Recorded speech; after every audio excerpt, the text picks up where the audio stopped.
Donc ensuite on arrive au 21e jour où là je vous ai dit qu'on avait les bandulettes ganglionnaires. Du fait et de ces bandulettes ganglionnaires, on a une fermeture du tube nerveux.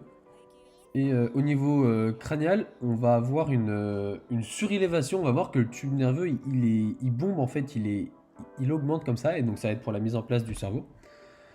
Voilà. Donc on a le bombement péricardique qui devient le saillie cardio-péricardique. Le bombement cardiaque qui devient le saillie cardio-péricardique. On a toujours les plaques onotiques. Là, on voit plus du tout les membranes cloacales et pharyngiennes. Donc l'embryon continue sa délimitation antéro-postérieure et transversale. Pour ce qui est on a toujours les deux aortes dorsaux. Et pour ce qui est du tube nerveux, en fait, on va parler de neuropores antérieurs et postérieurs qui vont venir zipper la gouttière neurale comme ça pour former du tube nerveux. Donc, hop, ça zip. Et une fois que le zip postérieur et antérieur sera arrivé au bout, et ben on pourra parler de la fin de la neurulation. Et donc, comme je vous ai dit, on a la métamérisation qui continue. Donc là, on a 1, 2, 3. Ok. Donc, 20e jour. 1, 2 et 3. Donc, 21e jour. 1, 2, 3 encore. 22e jour. Donc, c'est ok. On a la corde qui commence à s'édivisionaliser. Et pour ce qui est de la pièce intermédiaire, ça a toujours pas bougé. Et pour ce qui est de la pièce latérale, eh ben, on voit que les fissures célomiques ont fusionné pour en fait induire une différenciation ici et ici du mésoblaste. On va parler ici de somatopleure intra-embryonnaire et là de splanchnopleure intra-embryonnaire qui va être en continuité avec la splanchnopleure extra-embryonnaire et là ici somatopleure intra-embryonnaire en continuité avec la somatopleure extra-embryonnaire. Et pareil pour le cellum externe, les fissures célomiques vont donner du cellum interne qui va être en continuité avec le cellum externe. Et donc là, on va commencer à parler d'ectoblast à ce moment-là. Enfin, depuis le 21e jour, on parle d'ectoblast, mais parce que depuis le 21e jour, le canal est refermé. En fait, arrivé au 2e mois de développement, le tube nerveux n'évolue pas de la même manière en crânial qu'en caudal. Donc on a bien vu qu'en crânial, c'était la plaque précordiale qui induit une différenciation en cellules neuroectoblastiques et au niveau du médulaire, c'était la corde. Donc la plaque cordale du moins, avant le canal caudal, la plaque et après la corde une fois que la plaque est individualisée au niveau du 25e jour.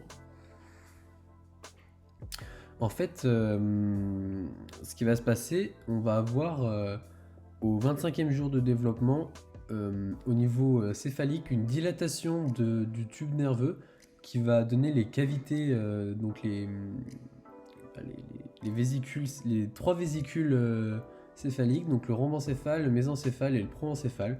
Ces vésicules, elles évolueront au niveau du 32e jour, mais on verra ça plus tard. Et le phénomène qui va induire la modification et la déformation du tube nerveux, de l'ectoblaste, du mésoblaste, de l'entoblaste au niveau céphalique, ça va être la branchomérisation qui débute au 23e jour. En fait, faut savoir qu'au tout début, on a des somitomères, donc c'est du mésoblast qui se met de la partie caudale à crânienne de l'embryon, sauf que dans la partie caudale,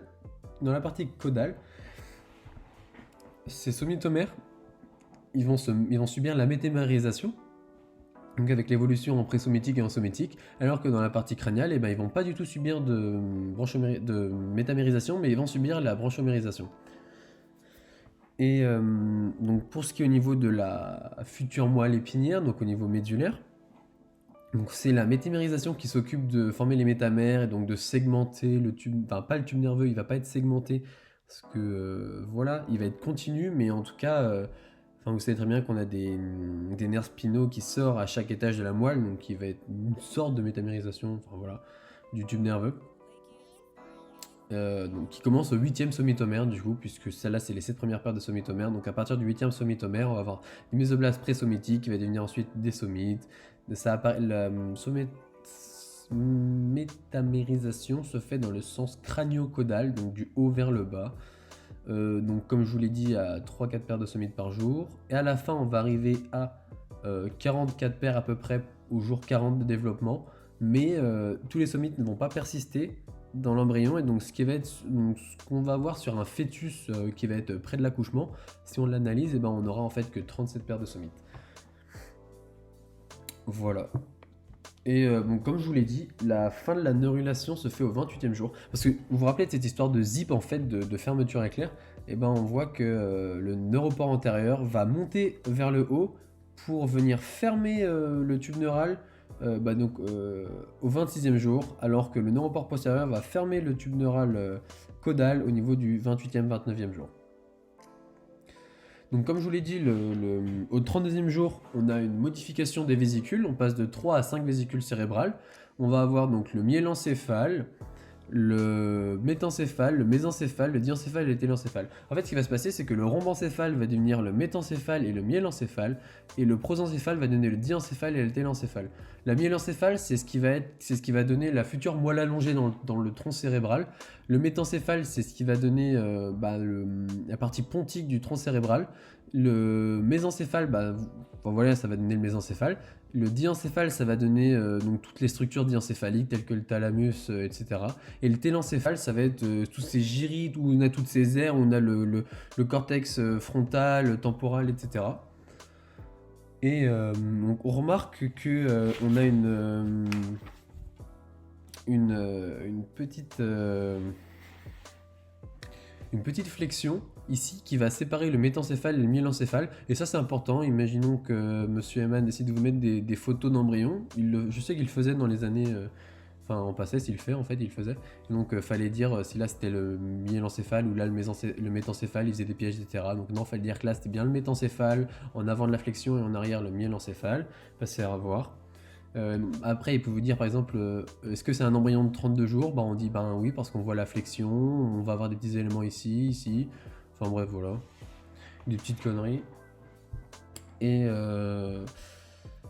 en fait, cette flexion pontique, c'est tout simplement la mise en place du quatrième ventricule. En fait, il faut imaginer qu'ici, c'est le plancher du quatrième ventricule qui va être dans le tronc cérébral. Et là, ça va être le toit du quatrième ventricule qui va se mettre en place au fur et à mesure. Et qui, vous savez, va venir se mettre dans le cervelet. Voilà.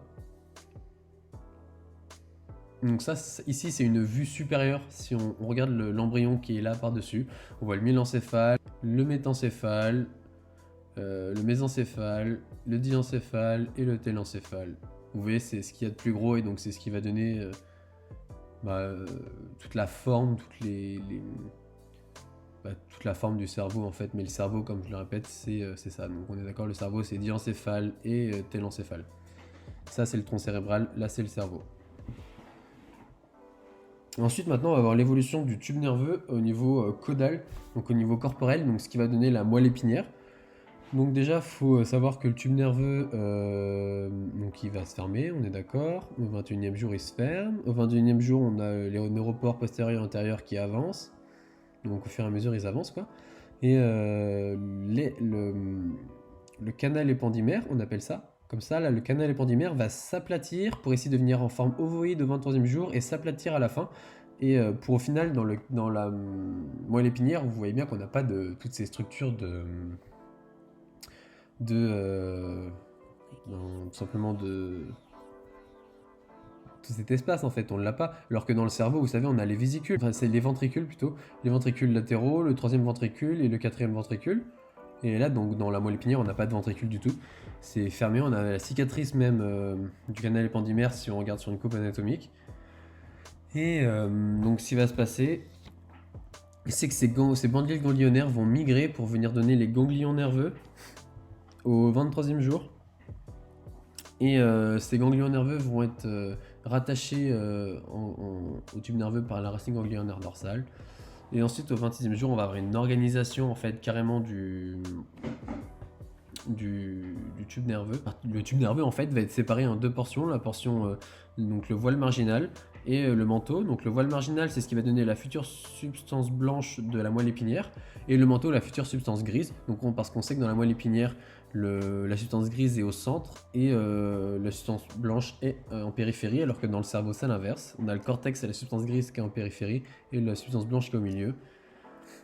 Et donc la voile marginale, ça va être tout ce qui va être les fibres, les axones, etc. les fibres myélinisées. C'est par là que vont passer les fibres ascendantes et descendantes. Par exemple, les fibres descendantes du tractus euh, corticospinal et les fibres ascendantes de la sensibilité thermoalgique, par exemple. Voilà, qui vont remonter jusqu'au cortex, ou même des fibres ascendantes ou descendantes pour la communication intersegmentaire entre différentes vertèbres, entre différents niveaux médulaires. Alors que dans le menton, on va avoir la future substance grise, donc avec les corps cellulaires et les dendrites, pour donc les motoneurones alpha, enfin voilà. Ensuite, ce manteau il va être séparé en plusieurs parties, en une partie dorsale et une partie ventrale, parce qu'on est d'accord qu'ici c'est le haut de l'embryon là, donc le dos de l'embryon et là le ventre. Donc la partie dorsale ici ça va être la lamallaire, qui va donner en fait la région sensitive, parce qu'on est d'accord que dans la moelle épinière, ce qui est dorsal c'est sensitif et ce qui est ventral c'est motrice avec la lame fondamentale. Donc la lamallaire droite, la lamallaire gauche, qui vont être en lien grâce au toit du tube nerveux, et lame fondamentale droite, lame fondamentale gauche, qui vont être en lien grâce au plancher du tube nerveux. Ensuite, on va avoir les ganglions. Oui, juste là, on voit le petit l'épithélium épandymère, voilà, ici, là, qui longe le canal épandymère. Ensuite, pour ce qui est des ganglions, donc on va avoir la racine postérieure sensitive qui va venir. Donc ça, c'est le ganglion nerveux. Vous savez, c'est quand on imagine il y a la bosse en fait où on va retrouver les neurones nantais, etc. Là, c'est le nerf spinal, il faut imaginer, avec les voies motrices qui partent et là les voies sensitives qui reviennent comme ça, qui vont donner la racine postérieure sensitive ici pour venir dans la lamallaire, donc qui est la future région dorsale sensitive de la moelle épinière. Et la racine motrice, donc avec les axones des motoneurones alpha qui s'en vont, hop. Et si on peut imaginer ça avec le réflexe en fait. On a la dendrite du neurone nantais qui est sur le faisceau neuromusculaire qui va s'activer, pouf, ça remonte, hop, ça part sur le motoneurone alpha, hop, ça part à l'axone et pouf, on a le réflexe. Donc voilà, donc c'est juste une organisation du ganglion. Et donc ça, en fait, on est bien d'accord, c'est pas le deuxième mois de développement. Tout ça, ça fait partie du premier mois. Mais il faut imaginer qu'après le premier mois, le tube nerveux va continuer à s'organiser et pendant le deuxième mois pour donner la moelle épinière qu'on connaît actuellement.